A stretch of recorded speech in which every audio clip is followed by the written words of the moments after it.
Welcome everyone to Fighting Fraud with AARP Connecticut, a bi-monthly program in which we discuss a different fraud or scam and how you can protect yourself and your loved ones from becoming victims. My name is Kelly Leffler, and I am the Associate State Director of Outreach for AARP Connecticut. We are joined by Terry Miller of the Federal Trade Commission, Bureau of Consumer Protection, as well as Juanita Jimenez Soto, Manager of the AARP National Veterans and Military Families Department. We will be talking with them about how scammers can target veterans and military families, what to look out for, and how to protect yourself and your loved ones from becoming victims. Terry and Juanita, thank you so much for joining us. Happy to be here, Kelly. Thanks for having me. Thank you. In 2023, military veterans and their families made over 93,000 fraud reports to the Federal Trade Commission and reported losing $477 million. And we know that fraud is severely underreported, so those numbers are likely much higher. AARP's reporting shows that veterans and their families are targeted by con artists more than their civilian counterparts. This is important because the more often you are targeted, the more likely you are to lose money to a scam. And that's why it's critical that veterans, their family, and friends are informed about these scams and spread the word to protect military and veterans. So, Juanita, can you tell us a bit about why we see veterans targeted at a higher rate? First of all, thank you for having me again. I'm very glad to share a lot of information that we have acquired through our partnerships with the VA, with Federal Trade Commission, with all sorts of nonprofit and organizations that are in the know. So veterans are targeted because they have the one thing that these scammers want: money. So our veterans, they served, they did their time, right? And when they get out, they get what's called benefits because they earn them. And some of the veterans actually get a little extra money. So the scammers are exploiting the veterans, their benefits, exploiting the fact that they are taught in the military, they are trained to follow directions. They're trained to follow instructions. They're trained in the hierarchy of leadership. So some of these scammers are, and we'll get into this a little bit later, but impersonating certain higher ups to gain their money, to gain their trust. And that's the main thing, is money, is the fact that these veterans have these benefits. They have this money coming to them, and they know that. Plus a lot of active duty, because they are also victims of fraud. A lot of active duty move around a lot. So they're really banking on that. They're banking on someone not knowing where they are, not knowing what scam is the big scam in that area. So they're banking on that, and necessity. A lot of our veterans, they are getting those benefits, but maybe they want to supplement. So they are capitalizing on the need for to have enough to pay the bills, to have enough to buy, to put food on the table. Because let's face it, all of us are going through that right now, as far as the prices just keep going up, right? So a lot of these scammers who are targeting our veterans, it's because of money. It's really incredible. Now, I know you mentioned you were getting into a little bit of certain types of scams that we see, which is great. So my next question actually is for Terry. What are some of the top scams that we're seeing reported, just in general, but in particular by the veteran community?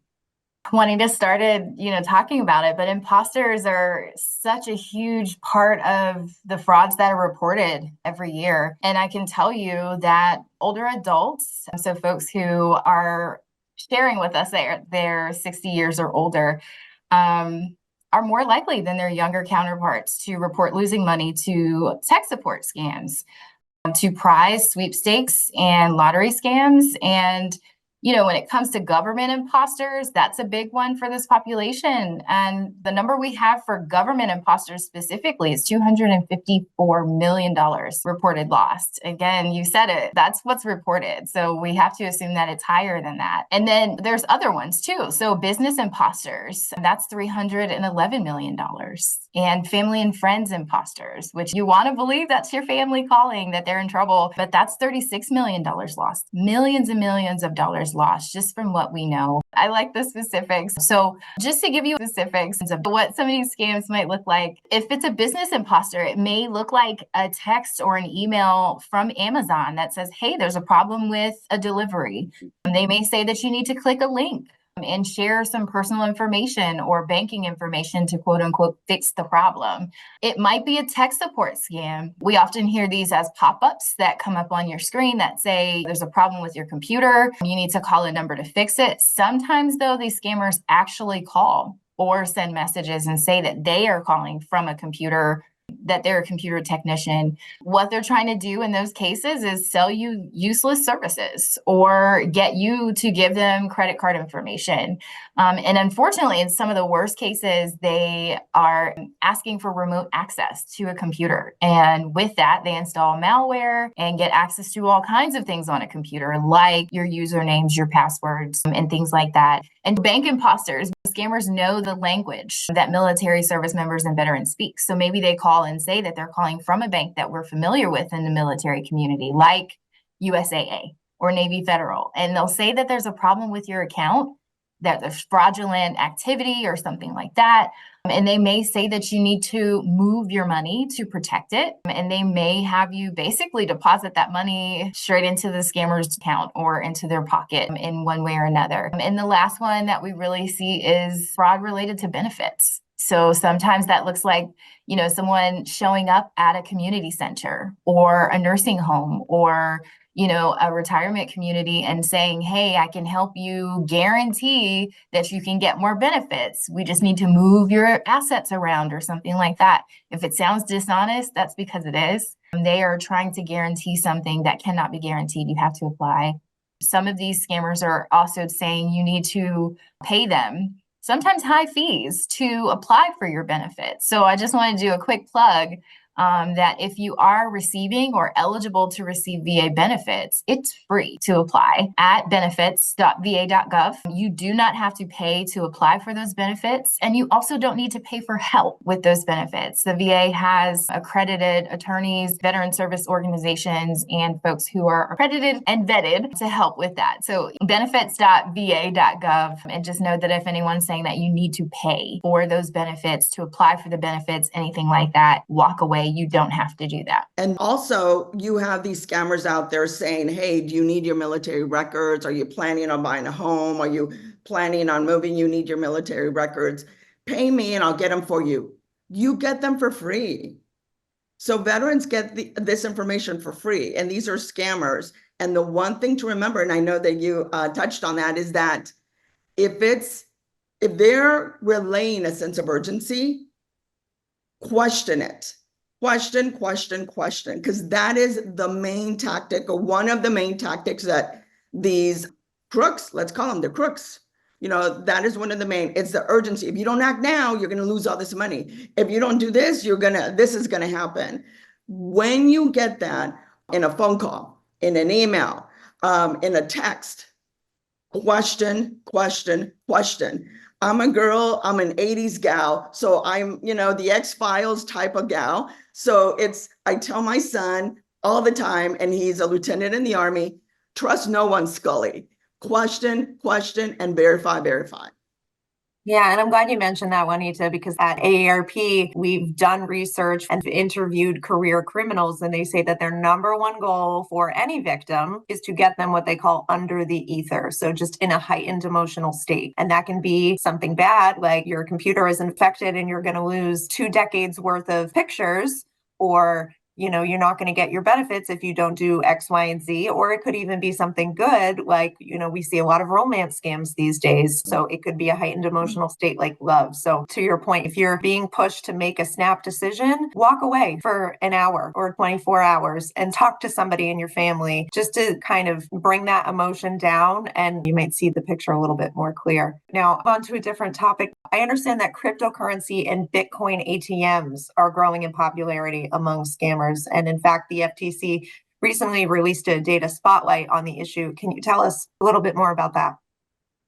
Yeah, so like you said, it's surged. It's a major payment method for scammers in recent years. That does include the growth in crypto payments related to fake investments. No doubt military service members are affected there. Last year, our data showed us that military consumers reported losing a median of $7,000 to investment scams. But we're finding this year that crypto is pretty prevalent as the top payment method for other types of scams as well. Just in the first half of 2024, we've gotten reports that over $65 million have been lost to folks paying scammers on all types of scams through Bitcoin ATMs. One of the things that we found is that people who've reported being 60 or over were 3 times as likely to use those Bitcoin ATMs. So it's really great that we're talking about that today, Kelly. What those scams look like, it's a lot of different ways. Some of them start with a call or a message about fraudulent activity on a bank account or something. Some of them use tech support and they'll say names like Apple or Microsoft. Like you said, the sense of urgency, it's really hard to ignore the messages and the story that they're telling you.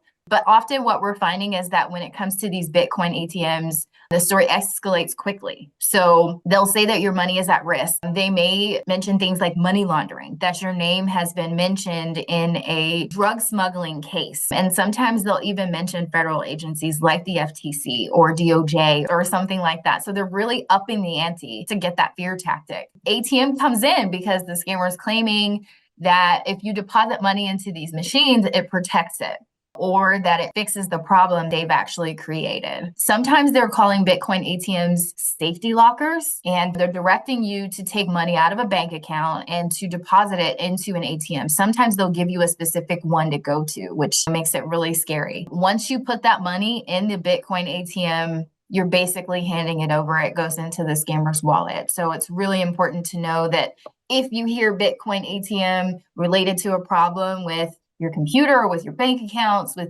pretty much anything, like you said, Juanita, it's time to pause, do some research on your own, slow down and know that you don't have to move at that moment. Research is key. And I think kind of draws a lot on the misunderstandings in regard to cryptocurrency. I know for me, I don't know the first thing about cryptocurrency. So if somebody is using words that I might not understand but sound legitimate, it's really easy to just take their word for it because it sounds like they know what they're talking about. So what is the difference between an ATM and a Bitcoin ATM? ATMs are tied to our debit cards or cards like that for taking out regular money. Bitcoin ATMs are specifically for people to buy cryptocurrency or to use it. But what we're focused on really is that scammers are using it so that people will take their actual money and send that money to them through Bitcoin ATMs. So scammers are using them specifically to send money in ways that make it really hard for you to get your money back. And it is getting a little more challenging to also notice which one is which sometimes when you're just passing by the grocery store or you're at the gas station at a restaurant. Because if you think about it, we are talking in 2017, that's just a couple years ago, right? There were 1,200 of these ATMs. Now there are nearly 50,000 across the US. So these folks have figured out a way to basically turn this into a weapon to steal money from us. And you just have to do your due diligence. Look around it, check it out. Does it say crypto on it? Does it say, is it associated to a bank? A lot of different things that you can do. Thank you for talking a little bit about that. Now, we've talked about a lot of different ways that scammers are targeting victims. We're talking about cryptocurrency. We've talked about imposter scams, and it can be overwhelming hearing that scammers can potentially target you in so many different ways. So if you have some words of wisdom for the audience, what are some things that people can do to protect themselves?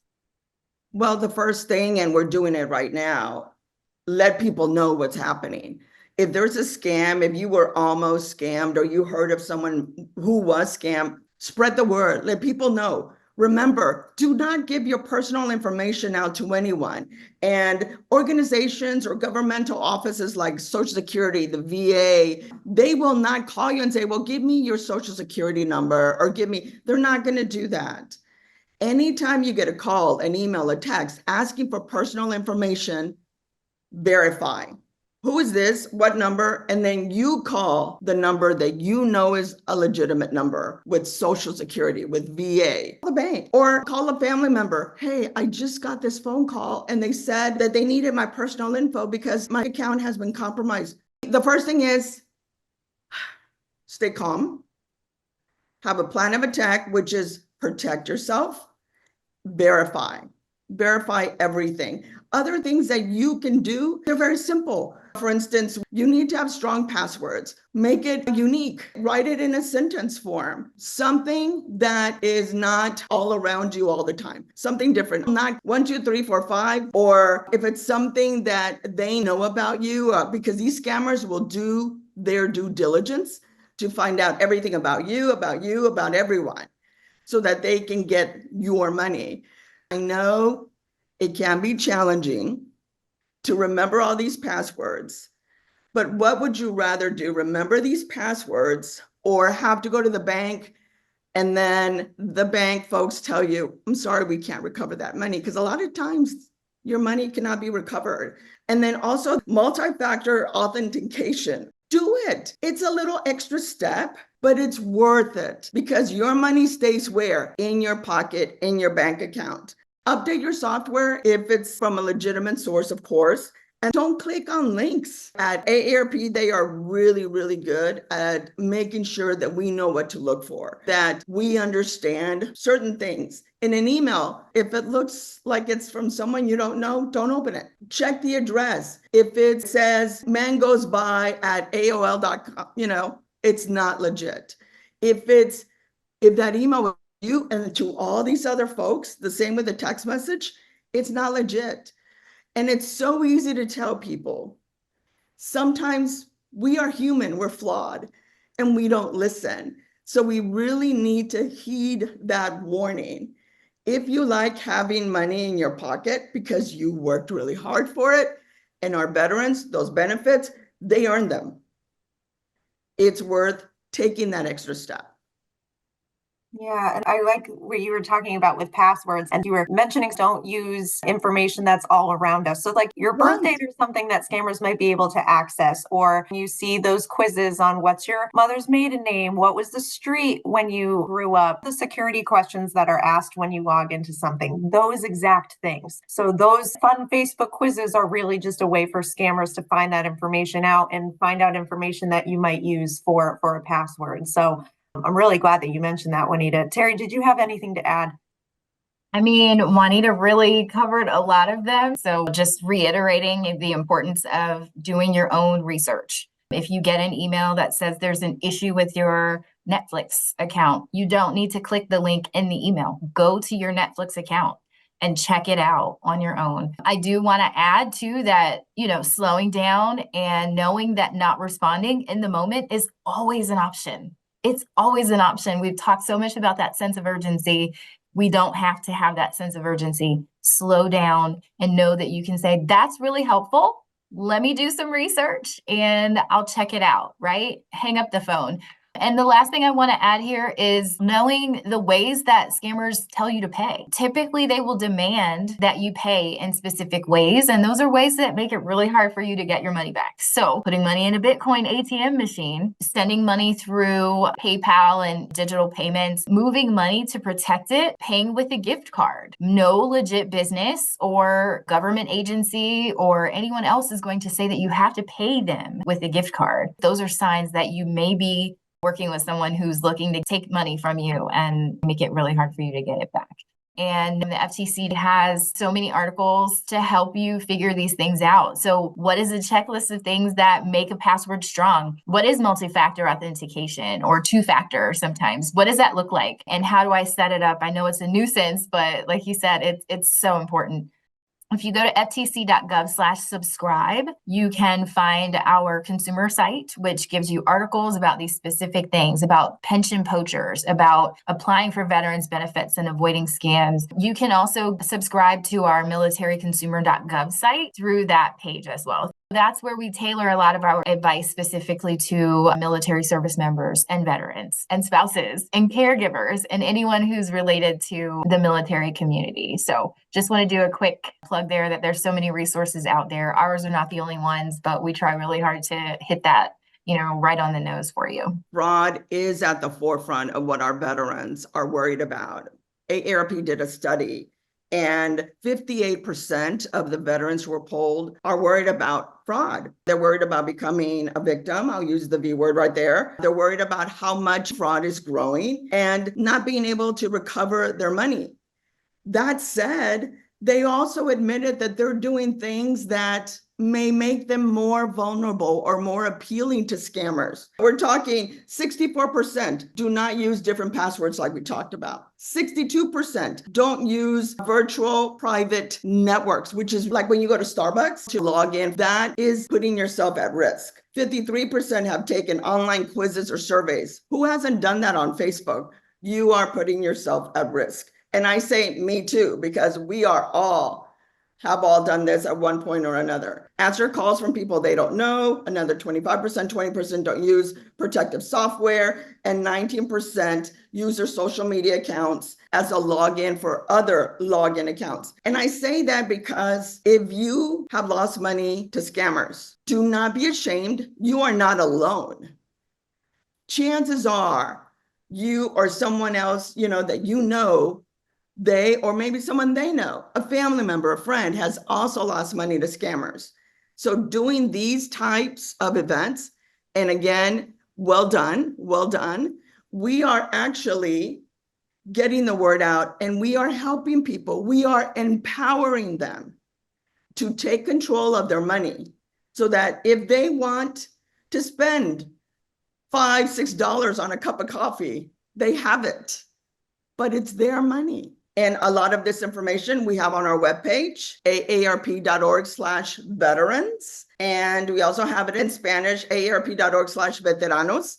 The veterans page can get you anywhere. And we try to make it as simple as we can so that you can find the information that matters to you, because our mission is to support you. Definitely. And just like you said, Juanita, education is the number one thing that you can do to prevent yourself from becoming a target. And with all of this in mind, we know that these scammers are serious criminals and anyone can become a target. So if members of our audience think that they or potentially a loved one has become a target of a scam, what should they do? Where can they report it? I'll jump on that one first. So with the FTC, we want to know about it.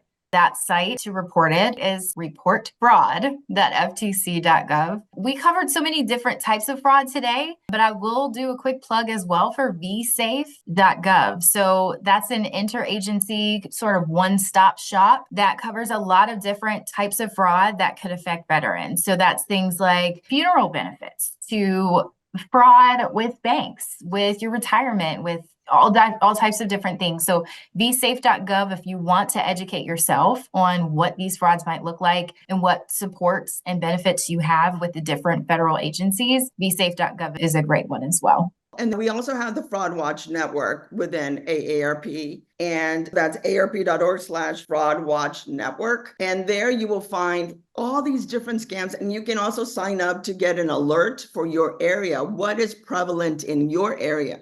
Because we know what's happening in Texas, where I am, is not necessarily happening in Connecticut or DC or New York or Los Angeles or Montana. It's a way to stay connected, because remember, knowledge is power. Empower yourself. You don't have to be watching every single alert. The thing is to be alert. Thank you. When a veteran is calling a VA hospital to make a doctor's appointment, the representatives always ask for their social security number, and that makes people uncomfortable, understandably. Is there other information that the veteran may offer instead? I think that's a question I would ask them. What other information can I give you? I'm not comfortable with that. I think we have to get comfortable saying, I'm not comfortable with sharing that. Is there something else I can give you? My birth date. I'll pause there, but I shifted that question to say, you should ask that question. Is there something else I can give you? What were you going to say, Juanita? I was going to say my brother actually works for the VA, and we sit down, we talk about, we both have war stories. from the jobs that we do. But there's no shame in that. And you are right. He says, if they say they don't want to give it to me, okay, there's other information. Or you want to verify this? He has a number that he gives them, and he always tells them to check out that number, or what number is on actual official correspondence that because the letterhead will have all that information there. And there's no shame. If you are uncomfortable, like you said, we need to be comfortable being uncomfortable and raising the red flag. Thank you both. I think that sums that question up perfectly. I know there's so much that we could talk about related to this topic, but remember everyone, it is information, awareness, and education that is our best defense to avoid scams. You can sign up for AARP's biweekly watchdog alerts at www.aarp.org/fraud watch network. If you suspect that you or someone you know might be a target of a scam, call your local police or contact the AARP Fraud Watch helpline at 877-908-3360. If you can spot a scam, you can stop a scam.